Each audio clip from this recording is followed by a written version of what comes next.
मारिया शकील जी, पूछिए सवाल। थोड़ा सा रुकेंगे ताकि कैमरे का फ्रेम आप पर आ जाए, आपकी तो प्रैक्टिस है टीवी की। जी नदवी साहब, मैं खुदा को मानती हूँ, पहले मैं इसी प्रमाइस से शुरू कर रही हूँ और ये बता रही हूँ आपको, मैं मानती हूँ, लेकिन कुछ सवाल हैं जो जावेद साहब ने उठाया, उसका जवाब आपको देना चाहिए। पहला सवाल ये कि गज़ा में सालों से छोटे बच्चे मर रहे हैं, वो उनको, अगर खुदा मर्सीफुल है, हम मानते हैं कि अल्लाह ताला में बहुत ताकत है, तो वो बच्चे क्यों मर रहे हैं। दूसरी बात ये कि अगर कंटिजेंसी की जो आप बात करते हैं, पूरे मुस्लिम ममालिक मिल करके भी उन गज़ा के बच्चों को क्यों नहीं बचा पा रहे हैं, क्योंकि अगर वो चाहते, क्योंकि अल्लाह ताला उन पर हुकूमत करते हैं, सब पर हुकूमत करते हैं, तो वो उनको क्यों नहीं बचा। जी थैंक यू वेरी मच। बहुत अच्छा किया आपने इस चीज़ को जिक्र कर दिया, मैं इसको और अच्छे से एक्सप्लेन करने की कोशिश करता हूँ। देखें, जहाँ तक आपने कहा कि गज़ा के बच्चों को मारा जा रहा है, देखें दो वर्ल्ड व्यू है, एक एथीस्टिक वर्ल्ड व्यू, एक थीस्टिक वर्ल्ड व्यू है। बच्चे मर रहे हैं दोनों वर्ल्ड व्यू में, लेकिन हमारा वर्ल्ड व्यू कह रहा है कि रिकॉम्पेंस है, ये कह रहे हैं कि उनका मरना बेकार जाने वाला है, कोई उसका रिकॉम्पेंस नहीं है, चूंकि इनके यहाँ आखिरत और अल्लाह का कोई तसव्वुर या गॉड का कोई तसव्वुर नहीं है। आपने ये सवाल किया कि गॉड मर्सीफुल है, क्यों नहीं रोकता। ये मैंने बताया कि ये मिसकंसेप्शन है लोगों के दरमियान कि गॉड को सिर्फ मर्सीफुल और ओमनीपोटेंट समझते हैं। गॉड के सिर्फ यही दो एट्रीब्यूट्स नहीं हैं, गॉड के कई सारे एट्रीब्यूट्स हैं, उनमें से अल हकीम भी है, उनमें से ऑल वाइज भी है, ऑल नोइंग भी है। लिहाजा अगर इस दुनिया में किसी को तकलीफ आ रही है और गॉड उसको नहीं रोक रहा है, वो इसलिए नहीं रोक रहा है चूंकि इंसानों को फ्री विल दिया गया है। ठीक इसी तरीके से अगर एक डॉक्टर किसी छोटे बच्चे को इंजेक्शन लगा रहा है, उसे तकलीफ पहुंच रही है, उसके लिमिटेड पर्सपेक्टिव के एतबार से यह गलत हो रहा है और डॉक्टर बुरा है, लेकिन जब आप ब्रॉडर पिक्चर को देखेंगी, आपके और हमारे पास सिर्फ एक पिक्सल है, हमें इतना नजर आ रहा है कि गज़ा में कत्ल हो रहा है, लेकिन इसके पीछे कितना रिकॉम्पेंस उनको मिलने वाला है, पूरा पिक्चर गॉड के पास है। तो एक पिक्सल से आप पूरे पिक्चर को कभी भी जज नहीं कर सकती। आप इसमें कुछ जोड़ना चाहेंगे? आपको कुछ बोलना है इसमें? भैया आपने बहुत अच्छा जस्टिफिकेशन दिया, या आप वो जो वहाँ के प्राइम मिनिस्टर इजराइल के उन्हें भेजिए, वो बहुत खुश होंगे। आप जस्टिफिकेशन दे देना कि अगर गॉड नहीं है तो बच्चे क्यों मर रहे हैं, आप बताएं। वो ये सवाल पूछ रहे हैं कि अगर आप ईश्वर का अस्तित्व नहीं मानते हैं तो उन बच्चों की मौत को आप कैसे इंटरप्रेट करते हैं? भाई ये दुनिया जो है, जो ताकतवर लोग होते हैं वो एक नाइंसाफ़ी करते हैं। तो ये अच्छा काम है, आपके नज़दीक तो नेचर नाइंसाफ़ी पे मबनी है। अरे मेरे भाई, आप नेचर की कहाँ बात कर रहे हैं, तो इंसान की बात। तो फिर जब मैं इंसान की बात कर रहा था, आप नेचर की बात करने लग गए। क्रॉस एग्जामिनेशन नहीं। हाँ, अब आप मुझे बोलने नहीं देंगे तो अलग बात है, आप बोलिए, मुझे कोई जल्दी नहीं। जी नहीं, ये क्रॉस एग्जामिनेशन, मुझे बोल तो लेने दीजिए। जी बोलिए। ठीक है, बात ये है कि ह्यूमन सोसाइटी तभी साथ में रह सकती है जब वो मोहब्बत से, एकता से, एक दूसरे के एहतराम करके रहे। इसके अलावा पॉसिबल नहीं, अकेले तो इंसान रह नहीं सकता। वहाँ पर कुछ लोग हैं जो फाउल करते हैं, वो फाउल हमेशा से तारीख में होता आया है। आज ये हो रहा है, जो हो रहा है बहुत बुरा हो रहा है, बहुत जालिमाना है, बहुत जाबराना है। उसको आप कहें कि ये बच्चों को कॉम्पनसेशन मिल जाएगा या इसकी इंजेक्शन है, इंजेक्शन तो हेल्थ के लिए दिया जाता है। आप ये कह रहे हैं कि ये बच्चों की जो धज्जियां उड़ रही हैं ये इंजेक्शन है, ये टेस्ट है, ये टेस्ट है, और उस टेस्ट में उनको ऐसा रिकॉम्पेंस मिलेगा जो आपके तसव्वुर के बाहर है। ये आप 3 बरस के बच्चे को बारूद से उड़ा के टेस्ट ले रहे हैं। वाह, वो नहीं ले रहा है, खुदा नहीं उड़ा रहा है, इजराइल उड़ा रहा है। जी, ये तो उसको कंडेम अगला सवाल लेते हैं प्रोफेसर पुरुषोत्तम अग्रवाल। मुफ्ती साहब, एक निवेदन आपसे है कि कम से कम थोड़ा सा माइक क्लोज, एक रिलीजियस और फिलोसफिकल कर मैं प्लीज, एक रिलीजियस और फिलोसफिकल ट्रेडिशन है जो ब्रह्मांड को यानी यूनिवर्स को ही अंतिम मानती है। सर्वम खलु इदम ब्रह्मम, this is Chandogya Upanishad, and it completely rules out the existence और नेसेसिटी, आपके शब्दों में necessity of a creator. The creation itself is the creator. तो एक मिनट प्लीज। दूसरा जो सवाल आपने अभी, जो आप बार बार कह रहे हैं कि भगवान विद्वान भी है, वाइज, सब जानने वाला, तो अगर विजडम में दुनिया भर के पापों और अत्याचारों को बर्दाश्त करना शामिल है, तो फिर इसका मतलब ये हुआ कि अगर मैं फ्री विल से उसको अपोज करता हूं तो ईश्वर की विजडम और मेरी फ्री विल में कॉन्ट्राडिक्शन है. Because when I am opposing what is happening in Gaza then I am opposing the God's will और गॉड्स विजडम. जवाब लेते हैं क्योंकि तो गॉड की विजडम में, एक मिनट सर प्लीज सर, ये एक जुमला. गॉड की विजडम है कि गाजा में जो कुछ हो रहा है वो हो रहा है, मैं उसको अपोज कर रहा हूं, तो मैं गॉड की विजडम के खिलाफ जा रहा हूं. एक सवाल. दूसरा ये नहीं आपने दो ऑलरेडी. सर आप और सवाल कर लें, लेकिन मुझे दो जवाब दे. सर, पहले आपने ये कहा, सुनिए मेरी बात सुनिए. भाई इजराइल के गॉड के मुताबिक तुम्हारा ठीक हो रहा है ना? नहीं हो रहा है, ठीक नहीं हो रहा है. मैं बता रहा हूँ क्या हो रहा है. आप तशरीफ रखिए, मैं बता रहा हूँ क्या हो रहा है. Let me complete please. एक सेकंड गाइस, एक सेकंड. ये देखिए, ऐसा है कि ये सब बड़ा आपस में विचार विमर्श के बाद ये तय हुआ था कि कुछ नियम बना लिए जाएं ताकि एक टाइम बाउंड बातचीत चले.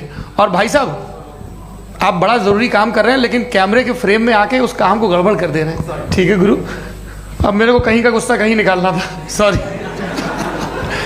नहीं, कोई गुस्सा नहीं है जी. तो प्रोफेसर ने सवाल पूछे, आप उनके जवाब दें. और थोड़ा ये सब लोग थोड़ा ख्याल रखें भाई, सवाल संक्षिप्त रखें जी. आपने दो सवाल किया. सबसे पहला ये कहा कि हमारे पास ये कॉन्सेप्ट है कि ये यूनिवर्स खुद नेसेसरी बीइंग है. Creation itself is the creator. How irrational is this कि मैं एग्जिस्ट करूंगा बाद में, लेकिन अभी एग्जिस्ट कर भी रहा हूं. यानी एक ही टाइम में एग्जिस्ट भी कर रहे हैं, नहीं भी कर रहे हैं. This is not true. दूसरी चीज आपने कहा कि अगर इजराइल में, सॉरी माफ कीजिएगा, Israel doesn't exist. Occupied Palestine में अगर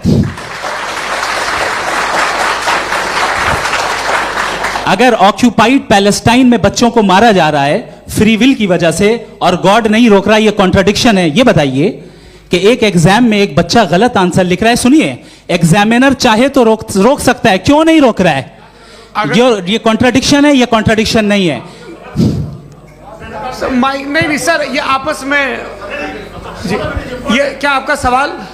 माइक दीजिए. फ्री विल दिया गया है टेस्ट के लिए, अकाउंटेबिलिटी के लिए. अगर फ्री विल नहीं होता तो आप कहते हैं हमें रोबोट बना दिया गया. Not misrepresent my position. आपकी जो भी पोजीशन, मैं अपनी फ्री विल के नाते, अपने ह्यूमन विजडम के नाते गाजा में हो रही अत्याचार का विरोध करता हूं. बिल्कुल करना चाहिए. के हिसाब से मैं गॉड की विजडम का विरोध कर रहा हूं? बिल्कुल नहीं. जो हो रहा है गॉड, बिल्कुल भी नहीं, बिल्कुल भी नहीं.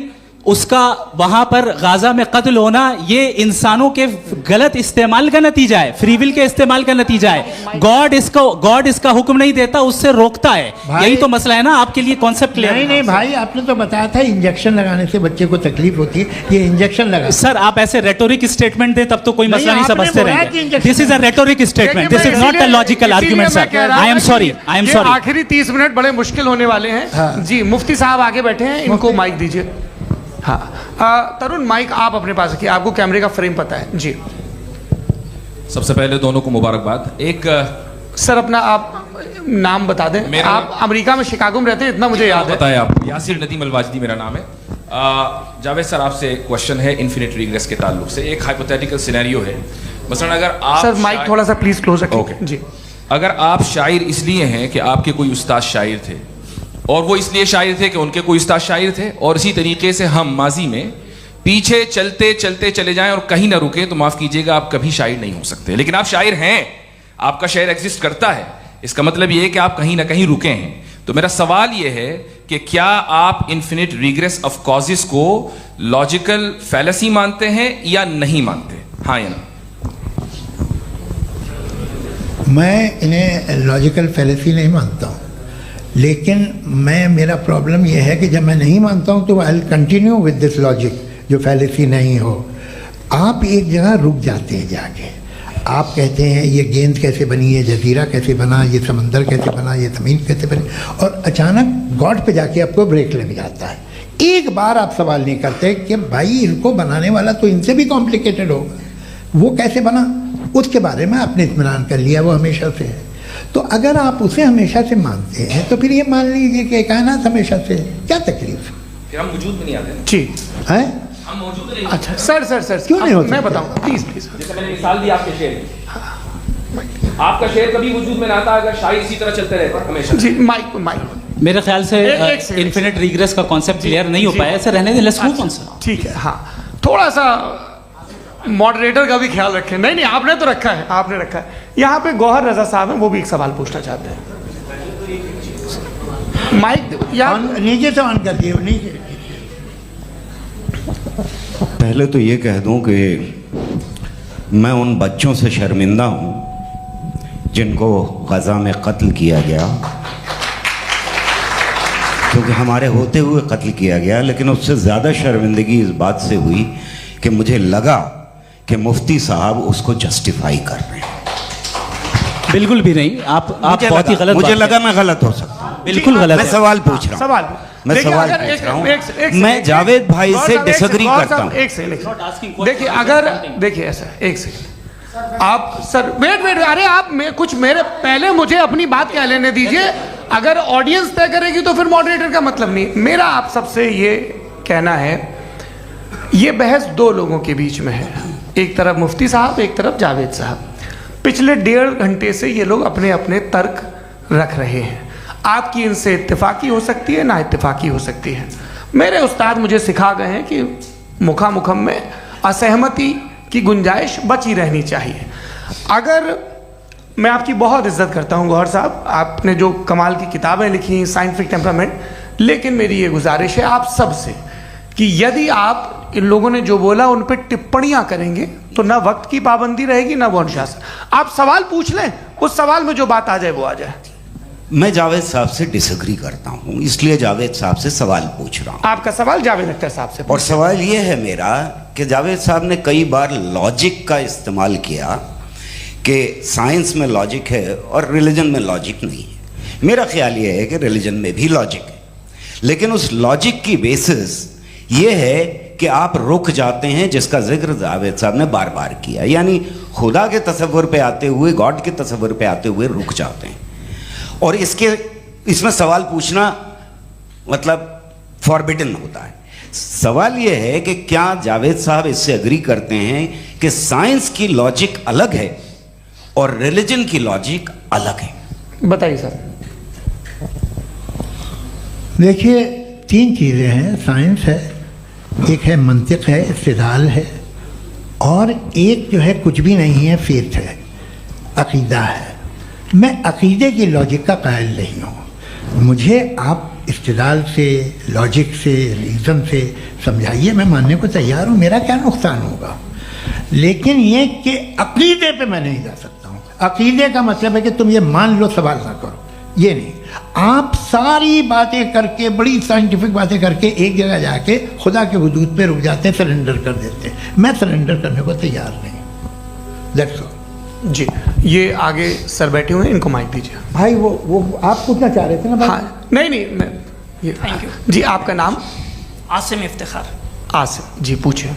सर, जावेद सर से सवाल है कि आपने अपने माइक थोड़ा करीब रखिए। अपने क्लोजिंग स्टेटमेंट में ये बात कही थी कि मज़हब का जो फ्यूचर है वो ज़्यादा दिन नहीं जाने वाला है। लेकिन मैं देख पा रहा हूँ कि जो ऑक्सफोर्ड यूनिवर्सिटी की एक स्टडी है 2011 में हुई है, जिसके 50 एकेडमिशियंस ने इसको अंजाम दिया था, उसमें वो ये कहते हैं कि जो फेथ इन गॉड है वो इनबिल्ट है ह्यूमन नेचर के अंदर, जिसको हम कहते हैं फितरत के अंदर शामिल है वो।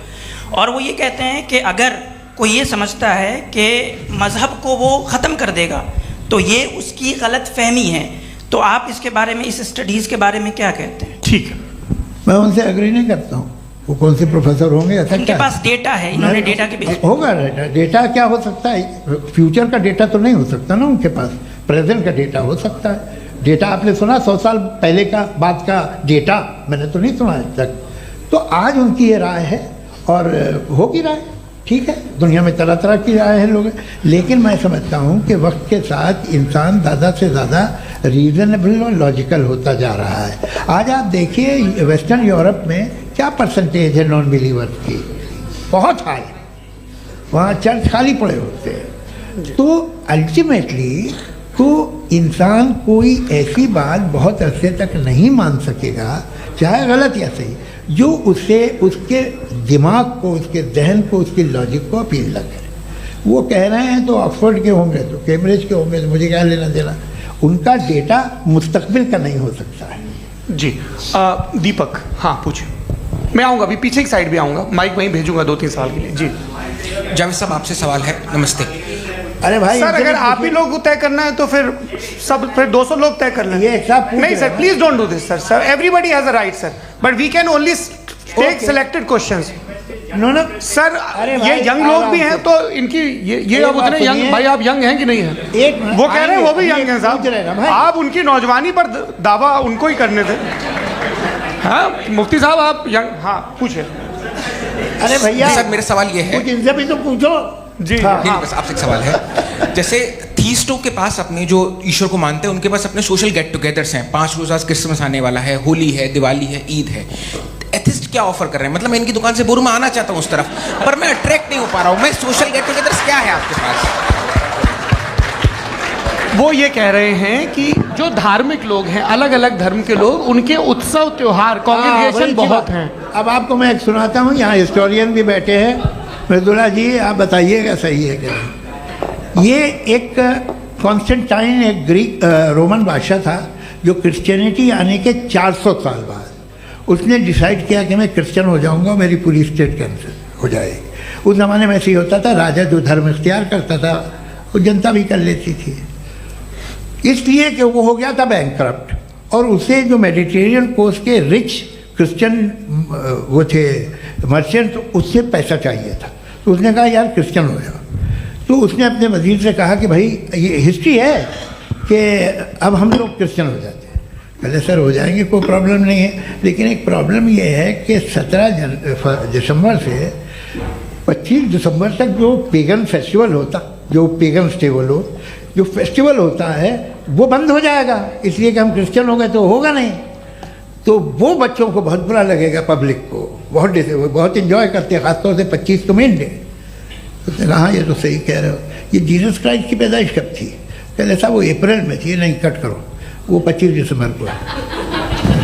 ये हकीकत है जी। और 400 साल बाद क्रिश्चियनिटी के अप्रैल से दिसंबर ले आए, और इसलिए कि यहाँ पेगन फेस्टिवल होता था। अब मनाते हैं आप आराम से। ये जो सारे फेस्टिवल हैं ये रिलीजन से, हर एक को एक इंटरटेनमेंट डिपार्टमेंट चाहिए होता है अपनी कंपनी चलाने के लिए।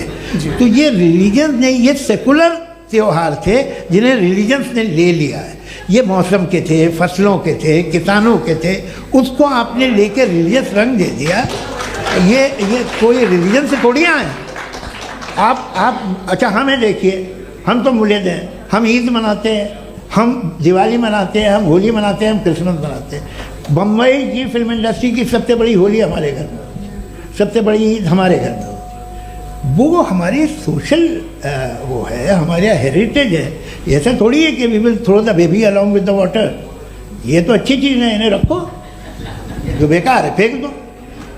जी हाँ हेलो जी, मेरा सवाल नादवी जी से है। जैसा कि आपने बोला कि गॉड टाइम के भी परे हैं, और गॉड इतनी कॉम्प्लेक्स चीज़ है कि उसे ह्यूमन माइंड समझ नहीं सकता, और गॉड ने अर्थ पे फ्री विल भी दे दी है। तो आप अपना वक्त ज़ाया क्यों कर रहे हैं गॉड के बारे में बात करके? अपन को तो बात करनी चाहिए कि सोसाइटी को बेहतर कैसे करें। जी, मैं गॉड वही बताता है सोसाइटी को कैसे बेहतर करें। अभी मैं आपका जवाब देता हूँ। आपने कहा कि टाइम पे वो एग्जिस्ट नहीं करता, नहीं, मेरा सवाल ये है कि जैसा आपने बोला कि गॉड बहुत ही कॉम्प्लेक्स चीज़ है। मैंने कहा ही नहीं कि कॉम्प्लेक्स है, तो आपके अल्फाज हैं। कॉम्प्लेक्स का लफ्ज गॉड के लिए सुइटेबल नहीं है। क्यों? क्योंकि कॉम्प्लेक्स वो चीजें होती हैं जो ऑब्जेक्ट हो। God is not an object जिसको आप इंस्ट्रूमेंट के जरिए लेबोरेटरी में जाके टेस्ट करें, oh it's very complex. No, वो कोई कार का इंजन नहीं है। मेरा वो फिलोसॉफिकली नेसेसरी बीइंग ऐसी बीइंग है जो सिंपल बीइंग है। हाँ, आप उसको मुकम्मल तौर पे उसकी तमाम हिकमतों को जान ले और हर चीज को जान ले, ये पॉसिबल नहीं है, क्योंकि वो ऑल वाइज है, आप ऑल वाइज नहीं है, और वो खुदा है, वो आपको सारी चीजें बता दे, ये जरूरी नहीं। मेरा सवाल ये नहीं था। मेरा सवाल ये था कि जब गॉड इतना परे है इस दुनिया से कि उसने अर्थ पे फ्री विल भी दी है, हम सब ह्यूमंस की फ्री विल है, और जो सोसाइटी में हो रहा है वो अपन लोग डिसाइड करेंगे, तो अपन लोग डिसाइड नहीं करेंगे ना, अपन लोग डिसाइड नहीं करेंगे।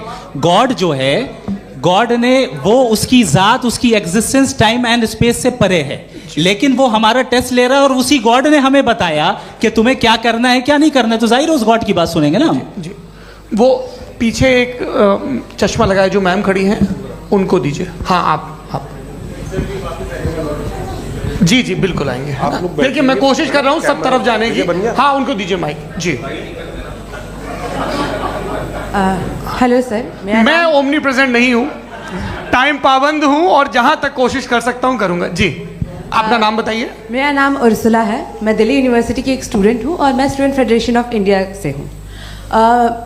मेरा सवाल मुफ्ती जी से है कि इस हॉल के इस कमरे में बैठ के हम लोग रेप की मोरालिटी के बारे में फिलोसफिकली बात तो कर सकते हैं, बट असलियत ये है कि रोज़मर्रा की ज़िंदगी में औरतें रेप के थ्रू गुजरती हैं और हम लोग सिर्फ नंबर्स पे इस तरह नहीं देख सकते, क्योंकि कितनी औरतें हैं इन कंट्रीज़ में जहाँ पे आप बता रहे हैं कि केसेस कम हैं जिनका एक्सेस है कि वो जाके केस फाइल कर सकें। कितनी औरतें हैं जो जिनको काम करने की आज़ादी है उन कंट्रीज़ में। यूरोप में ये आज़ादी आ गई, यूरोप में ये रूल्स आ गए, तो हम आज उसके बारे में बात कर पा रहे हैं। जी जवाब। आपने ये कहा कि कमरे में बंद होकर हम लोग इस पर फिलोसफिकली बात कर सकते हैं, लेकिन हकीकत में क्या हो रहा है, वो ग्राउंड लेवल पे क्या हो रहा है जो बहुत गलत हो रहा है और वो सफ़र कर रही हैं। आई एग्री, बहुत गलत हो रहा है और जो गलत हो रहा है उसको हमें रोकना है। और क्यों रोकना है, वो गलत क्यों है, हमारे पास इसका ऑब्जेक्टिव फाउंडेशन है, इनके पास उसका ऑब्जेक्टिव फाउंडेशन नहीं है। मैं ये कहना चाह रहा हूँ कि जहाँ पे भी जुल्म हो रहा है, जहाँ पे भी औरत पे जुल्म हो रहा है या उसकी इज्जत लूटी जा रही है या उसे तकलीफ पहुँचाई जा रही है, और सिर्फ औरत नहीं किसी इंसान के ऊपर भी जुल्म हो रहा है, तो उसके खिलाफ खड़ा होना, ये मॉरलिटी हमारे पास गॉड के पास से आई है। वरना जावेद साहब तो कह रहे हैं कि जो है मेजॉरिटी डिसाइड करेगी, तो मेजॉरिटी तो कभी भी बदल सकती है। क्या आप नातू? हाँ। ये थोड़ी सी आपको गलतफहमी है। मैं अगर मेरे जुमले से ये मदना से निकला या मैंने कहा तो ये जुमला मैं वापस लेता हूँ। ये मेरा मतलब ही नहीं था कि मेजॉरिटी डिसाइड करेंगे। मेजॉरिटी डिसाइड करे तो दुनिया में बड़ी, वैसे आपने कहा था ये जुमला। अच्छा हो सकता है, मैं मान रहा हूँ, बाद में रिकैप कर लेंगे। अरे एक सेकंड मैं अपनी एक्सप्लेनेशन दे रहा हूँ। मुनासिब बात यह है कि हम सब के सब दिल में जानते हैं कि क्या अच्छा है क्या बुरा है, हमें पता है अच्छी तरह से। जो लोग बुरे काम करते हैं उन्हें भी मालूम अच्छा क्या है। यही तो सवाल था हजरत कि फिर ये मोरालिटी आई कहाँ से? Cross examination. हाँ जी हाँ। मोरालिटी साथ रहने की डिजायर से आई है। यानी साथ रहकर जो कुछ कह दे, जो कुछ कर दे, वो हो जाएगा? नहीं नहीं, तो आप कायदे से रह ही कर सकते हैं जब तक लोगों में मोरालिटी हो, वरना क्यास हो जाएगा। ये आपको कैसे पता? जी हमने देखा ना, जहाँ मोरालिटी का क्यास हो गया, हम देखते हैं। कहाँ पे देख भाई दुनिया में आप जो कह रहे हैं, आप कहीं पे अगर गलत हो रहा है इस बहस तो के उसको बाद आप मैं गलत देखिए। आप सर मुफ्ती साहब, आप एपिस्टेमोलॉजी की बात कर रहे हैं, मैं ऑन्टोलॉजी की बात कर रहा हूँ। मैं इस बहस के बाद आप दोनों लोगों को चाय पे होस्ट करूंगा, वहां पे क्रॉस एग्जामिनेशन कर लीजिएगा। अभी ऑडियंस का हक मार रहे हैं आप लोग भाई, सर जस्ट लोग हैं आप लोग। और ये भाई ये एक हाँ उधर आएंगे, जी सर आएंगे। अच्छा सर मेरा नाम लईकुर रहमान है और मैं अलीगढ़ मुस्लिम यूनिवर्सिटी का स्टूडेंट हूँ। और जहाँ तक मुझे पता है कि sir you are also product of Aligarh Muslim University. मैं भी उसी चमन का बुलबुल। हाँ सर, तो बड़ी खुशी हुई मुझे जान करके कि मैं आपसे मिलूँगा। सवाल सर मेरा सवाल ये है, सर सैयद अलैहिर्रहमा का नज़रिया ये था कि खुदा के वजूद को अक़ल के दायरे में रह कर के तलाश करना, न कि पूरी तौर से उसका इनकार कर देना। Sir how will you define it? नहीं तो ये तो आप इन्हें बताइए। ये सवाल आपसे खुदा का वजूद साबित कर रहे हैं। नहीं तो सर आपने इनकार कर रखा है, इस वजह से मेरा क्वेश्चन। उन्होंने यही सर से एक सेकंड, सर सैयद ने यही कहा ना कि अक्ल से आप खुदा के वजूद को साबित नहीं कर सकते, यही कहा ना भाई। वो उन्होंने कहा कर सकते हैं और वो कर दिया गया आज। वो फोन तलाश करना या साबित करना अक्ल से अक्ल से नहीं हो सकता। अरे सवाल तो सुन लीजिए जी। अक्ल से नहीं हो सकता है, यही कहा ना आपने। अक्ल से हो सकता है। अरे वो यही कह रहे हैं भाई, आप बता रहे हो सकता है, वो तो कुछ और। आप अगर सर देखो नौजवान फोन ले लो, वो इतनी कमाल की यूनिवर्सिटी है। अरे भाई दे दो जरा एक मिनट, दे दो भाई मेरी बात सुनो, माइक पे बोलो ताकि जो लाखों लोग देख रहे हैं। माइक दे दो ना। अरे देंगे ना माइक, तुम ठहरो तो। हाँ सर मेरा सवाल ये था कि सर सैयद अलैहिर्रहमा का एक नज़रिया था अपना कि खुदा का जो वजूद है उसको अक़ल के दायरे में रह कर के तलाश करना है, न कि पूरे तौर से इनकार कर देना है। ये उनका कॉन्सेप्ट था। लेकिन मेरा सवाल ये है कि आप इसको कैसे डिफाइन करते हैं, एक्सप्लेन कैसे करेंगे, मैं आपसे जानना चाहता हूँ, क्योंकि you are the product of Aligarh Muslim University. मुझे अक़ल के दायरे में रख के मैंने बहुत तलाश की, मुझे मिला नहीं। हाँ ये इधर उधर वो चश्मा लगाए जो, हाँ उनको दे दीजिए। जी जी फटाफट पूछिए, बस 5 मिनट है, 5 मिनट में खत्म हो रहा है। हाँ अस्सलाम वालेकुम मुफ्ती साहब। एंड मेरा सवाल जावेद अख्तर साहब से। क्या नाम है आपका? अरे भैया सब मुझे तो पूछ रहे हो यार। फैज पूछिए फैज साहब। तो मेरा सवाल ये है कि अभी जो एथियस्ट है वो problem of evil argument use कर रहे हैं अगेंस्ट मुस्लिम्स, राइट? कि इस दुनिया में इतना सारा ईवल है और अगेंस्ट मुस्लिम तो यहाँ अगेंस्ट थियस्ट। हाँ थोड़ा सा करेक्ट कर लीजिए भाई, पूरी मशक्कत ही इसी बात की थी कि किसी एक मजहब पे बात न टिके। जी, तो बेसिकली ये आर्गुमेंट ऐसा है कि इस दुनिया में इतना ज़्यादा ईवल एग्जिस्ट करता है और अगर एक ऑल गुड गॉड है तो वो रोकता क्यों नहीं है? लेकिन इस सवाल में एक हिडन अजम्पशन ये है कि इस दुनिया में ईवल एग्जिस्ट करता है। अब एथियस्ट ये कैसे ऑन्टोलॉजिकली प्रूव कर सकते हैं कि इस दुनिया में ईवल एग्जिस्ट करता है? मैं आपको बताता हूँ, थोड़ा सा समझा। नहीं सर हम लोग इनको सुनिए। नहीं please don't do. I want to explain ontologically. हम समझ गए सर, इनको अब जवाब देने दीजिए। अच्छा सवाल पूछ लो। मैं अभी तक क्या था वो मैं थोड़ा सा ऐड ऑन कर लेता हूँ। तुम गुरु, तो हम जब इसका राउंड 13 करेंगे ना तब तुमको स्टेज पे बिठाएंगे। जी तो हाँ जल्दी से। तो देखिए एथियज्म के हिसाब से सब कुछ रैंडमली बन गया है, सब कुछ एटम्स और मॉलिक्यूल्स है। एक पत्थर में और मुझ में सिर्फ इतना फर्क है कि हम लोग एटम्स और मॉलिक्यूल्स का अलग अलग रीअरेंजमेंट है। अब एक पत्थर को कोई इंसान तलवार से 2 टुकड़ों में काट दे या मुझे, according to atheism it is same. There is no evil and good according to atheism. जी अच्छा फैज साहब का सवाल ये है कि हाँ कोशिश भी करते तो इससे गलत सवाल नहीं कर पाते। एक लाइफ फॉर्म है और लाइफ फॉर्म में फीलिंग्स हैं, मतलब लाइफ फॉर्म सुनता है, देखता है, टेस्ट कर सकता है, फील कर सकता है। तो उसकी जो ये जो क्वालिटी इस बबल में आ गई हैं वो जानवर में भी है, इंसान में भी है। तो जाहिर है कि उसे कोई तकलीफ पहुंचेगी, तो चूंकि उसके पास वो सेंसिटिविटी है तो मैं करेगा। पत्थर में वो सेंसिटिविटी नहीं है। तो ये क्या सवाल हुआ कि अगर पत्थर को काटा तो पत्थर को तकलीफ नहीं होती, तो आपको काटे तो आपको क्यों तकलीफ हो? बैठ जाइए। जी हाँ अगला सवाल। हाँ पूछे जी जावेद अख्तर साहब। अरे भैया सब आप लोग मुफ्ती साहब को छोड़ रहे हैं तो मेरे ही पीछे पड़े हैं क्या? फिर चलो बोलो भाई। You asked how God can exist when children die in Gaza. हाँ? You asked how God can exist when children die in Gaza, and you also mentioned the rise of atheism in Europe. But the same events also are leading many atheists and non-believers to turn towards faith. How do you interpret this contradiction, where suffering pushes some away from God, yet brings others closer to belief? आपको एक बात बताऊं, दुनिया perfect तो कहीं भी नहीं है, हर जगह कुछ खामियां हैं। बेटा एक मिनट, मैं आप ही को कहेंगे, देखो वो तो कुछ खामियां, कमज़ोरियां, खराबियां सब जगह है।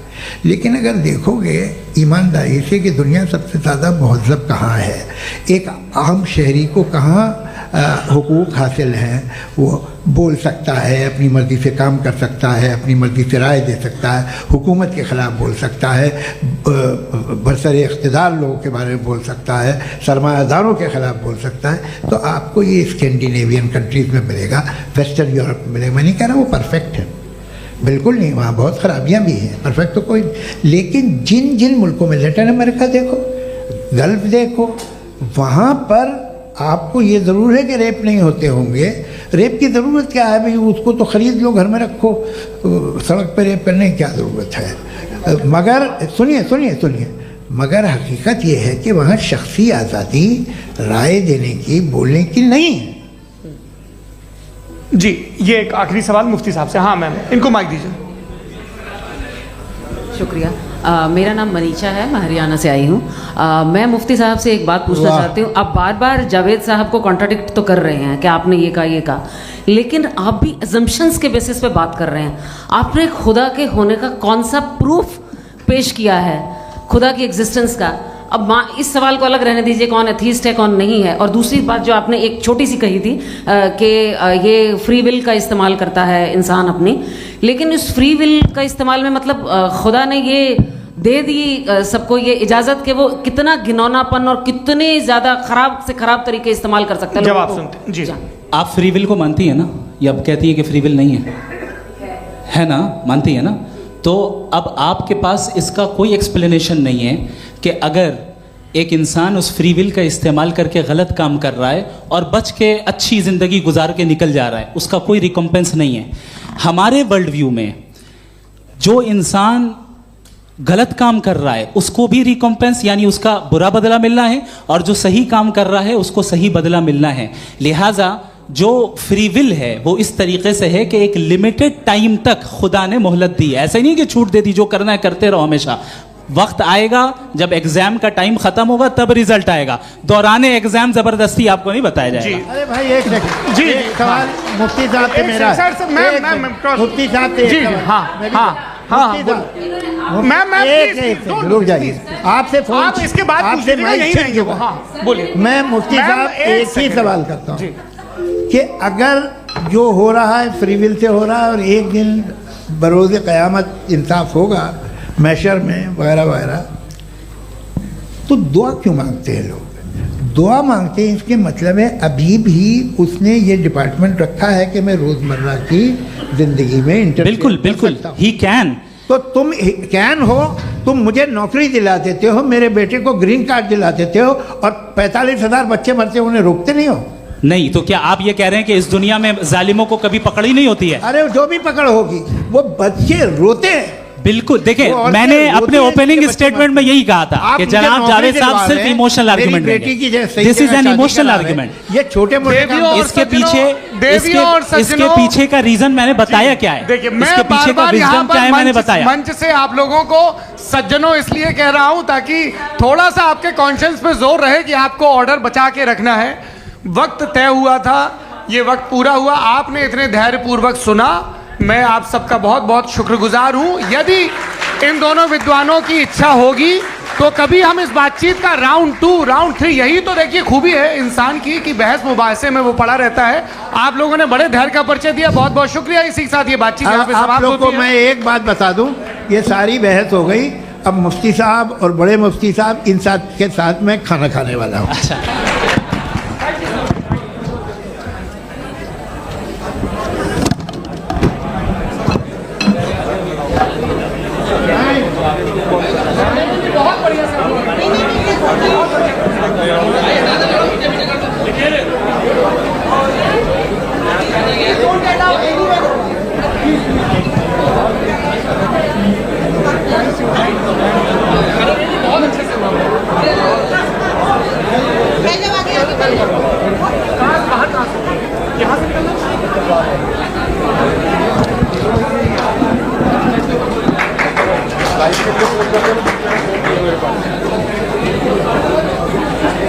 अब